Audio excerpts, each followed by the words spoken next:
wanted to do one of these. Going to be kind of a long discussion because I realized that people have wanted me to output more video. I think for probably the last year, and I'm now finally starting to get into the groove of it again. And I wanted to talk about two themes that are present in these last week and a half of videos I have done since San Diego Comic-Con. I want to talk about legacy, and I want to talk about character. Let's do something real quick. Let's check in on my campaign. Some of you know I am the writer for the comic book Englewood. Englewood is a 36-page comic that is being done by myself, Brian Martinez, and Armand Strange. Hatman, my podcast partner, is the editor of the book as well. We're looking to bring a letterer on, and I am going to message somebody about it to try to see what his rate is, and we'll go from there. So the awesome thing about this, we're past $5,000. We're almost at 75% of the way funded. And we've sold almost 200 comics. That's pretty incredible. And we're going to be announcing our first stretch goals probably the beginning of next week. On top of that, we are likely going to extend the art contest that we're doing as well. Because we've gotten 5 submissions. I want to see more. I want to see more from people. Give it a shot, folks. But there's obviously a discrepancy between myself and this character here that you see to my left. And that is the fact that I am a pasty white man and he is very much a black man. And with this particular book, there's been a lot of questions that have gone through my mind. And I'll be frank, as I usually am, about my worries. Some of you have probably already noticed I am a worrywart with really shitty self-confidence and really shitty self-esteem. I don't think of myself very highly. I am very hard on myself. I am my harshest critic. And I have caught myself doing things that are absolutely absurd, such as comparing myself and the campaign that I am putting together to Richard C. Meyer or John Malin or anybody else like that. I don't have that kind of a comic book audience that they do. I don't have as big of a channel audience. Even that Umbrella guy, same thing. But I constantly find myself comparing myself to them and comparing myself to others because I desire more from myself than what I am right now. I have never been of the opinion that I am enough. And as such, because I have that thought process, a lot of my thoughts in my life go to legacy. I'm getting older.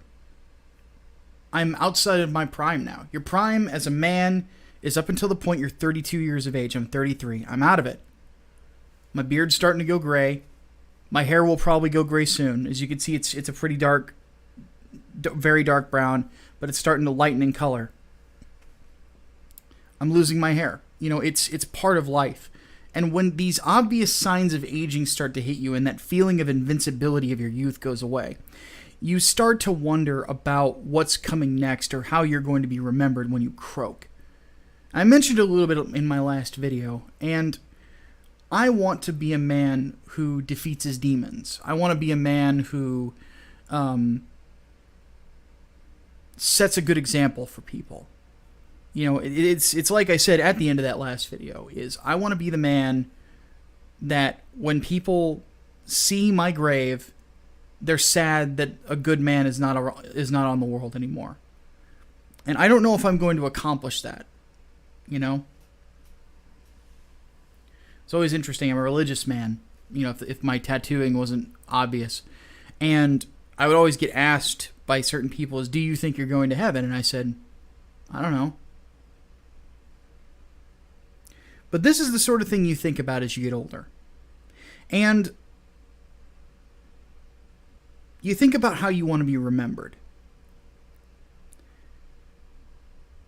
And I think that what makes me different than a lot of people in comic books who have been in this, who have obviously sold thousands more comics than I have, is legacy. How do you want to be remembered?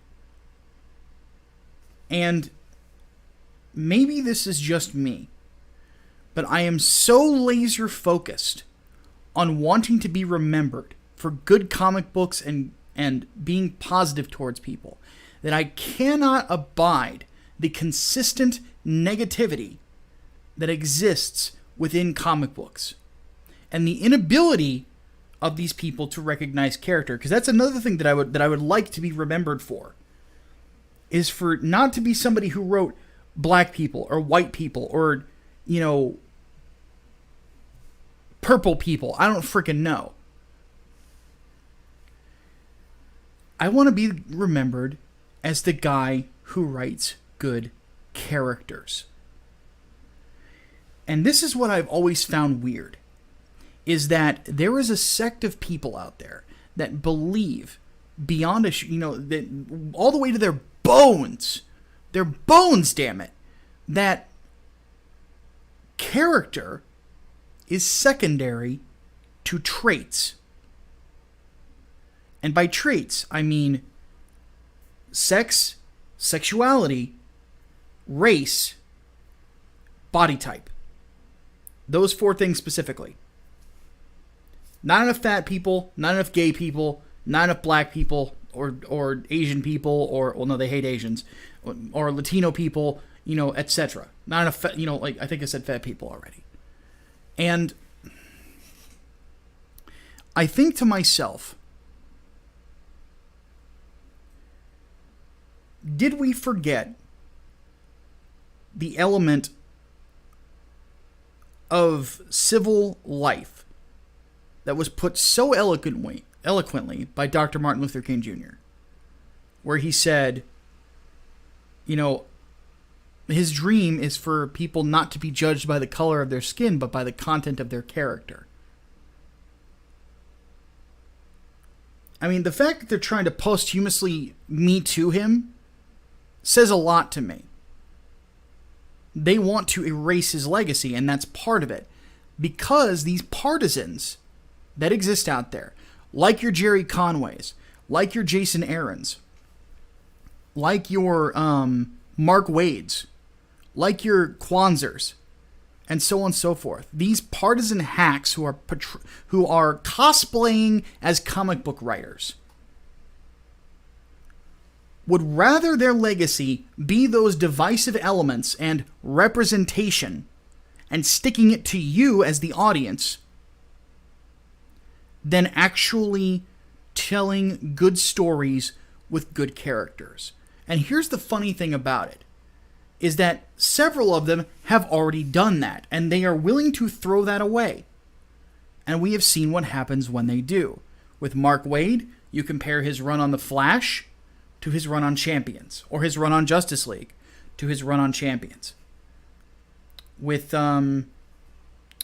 Jason Aaron, you compare the Gore the God Butcher,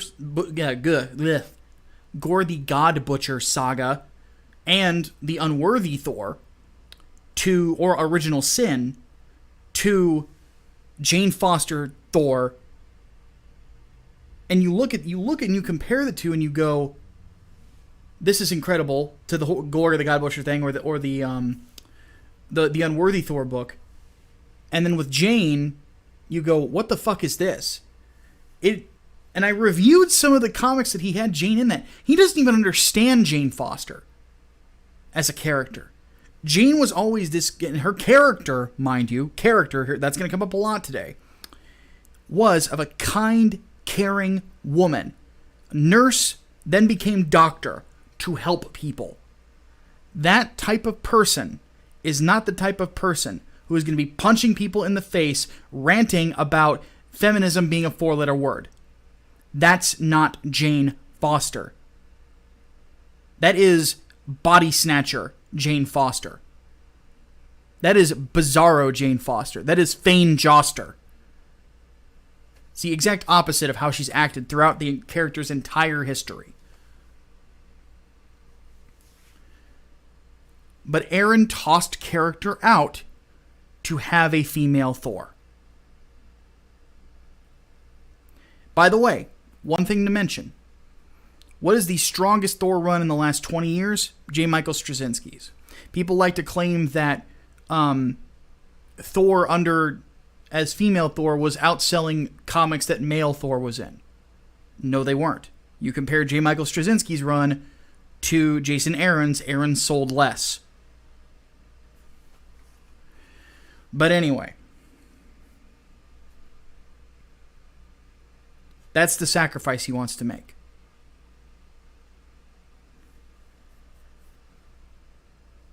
You know, I'm going to be doing a panel for the International Conference on Men's Issues. And there's a magazine thing that they're going to be throwing out there that includes an article that I wrote called The Altar of Wokeness. And the Altar of Wokeness is this concept that I came up with, where it is like an altar to Baal from the Bible. And one offering to Baal was children. You know, you often hear this phrase of this project is my baby. That is, and what it was is that this altar was a fucking hot plate, and it would roast the baby alive as it was being sacrificed to this demon, this idol. Figuratively speaking, key term here, that is how I see the altar of wokeness. People taking these creations, their babies, and throwing it on this altar to be roasted alive for the crowd. That is your legacy. I don't want that to be my legacy. And here's the thing. I have no problem writing characters of different ethnic backgrounds. Obviously, I'm going to show Englewood again. Main character's black, rather obviously. Of the 4 characters that we I think like 10 that are within this book, most of them are minorities. The only white person, if I recall correctly, is Angelica, who is Elijah's top student because she was already a successful martial artist before they met. In Project Lazarus, which is the other ongoing that I want to do, the lead character is half Iranian, and there are other members of the science team who are of minority backgrounds as well. I have no problem with that, because that is the world outside my window. I take my lead from Stan Lee. But people miss the point. It's not about just creating these characters from these different backgrounds or builds or sexualities or what have you. It's making them feel human. Jane Foster did not feel like a human. She felt like a caricature. Sina Grace's Iceman didn't feel like Bobby Drake. It felt like a caricature.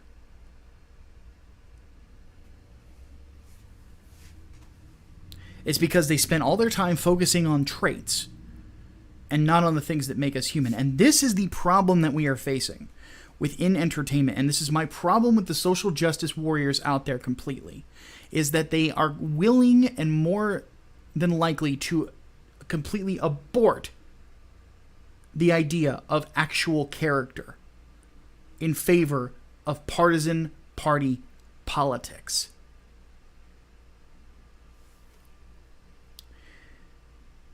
I want you to think of a scenario here. If I was at a convention and I elbowed some goofball in the face as he was about to try to milkshake me, what would you see? You would see it would be all over the, indie comic book writer, comic skater, viciously harms, other fan or something like that. And then you would have Bob Chipman doing some think piece video condemning me and calling me the son of Satan. I would be on the front page of Bleeding Cool, where having a nasty looking face, or something like that. And then you get that one local article that says "Man destroyed by gorilla." So when I think about these things, I think about the fact that they're willing to throw away character, because if the opposite were to happen and I were to get milkshaked by somebody, people would be celebrating it. if I got the Andy No treatment from this giant group of people, because let's face it, it'd take a very large group of people. If I ever got that treatment, Bob Chipman would be saying, why didn't you kill him? You know, Tim Doyle will be saying, why didn't you kill him? It's a fact. They are willing to sacrifice character for partisan politics. That is your legacy. Like, is this really how you want to be remembered?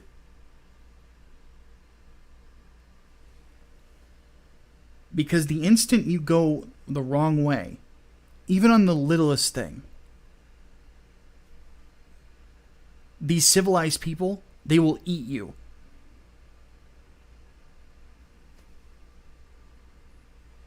Because they're not civilized.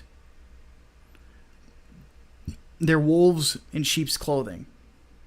They are just deceiving you. No, actually, you want to know what it reminds me of?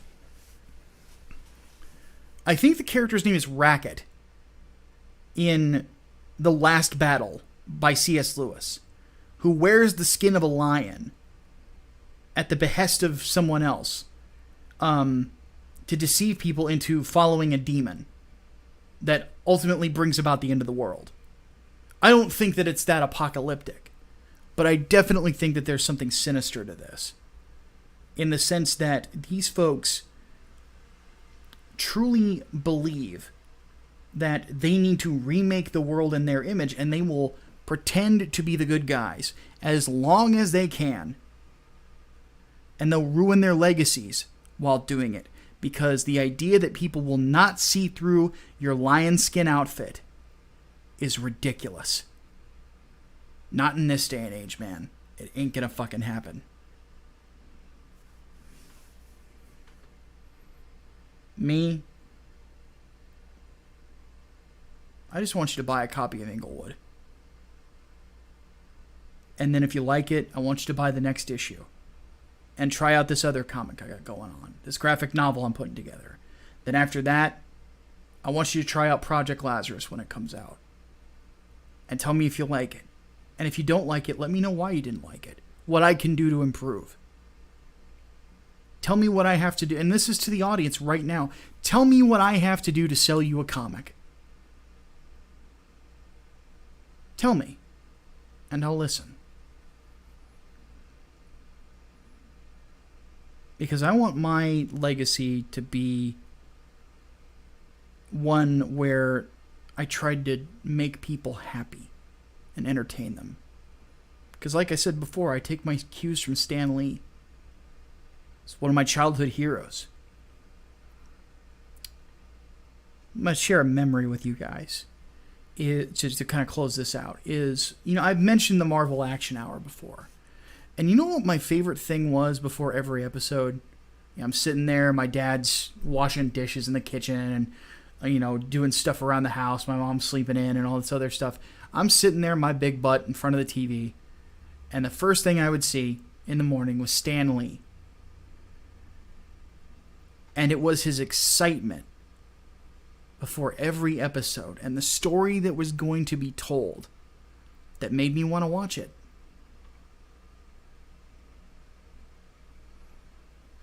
Because he loved what he did.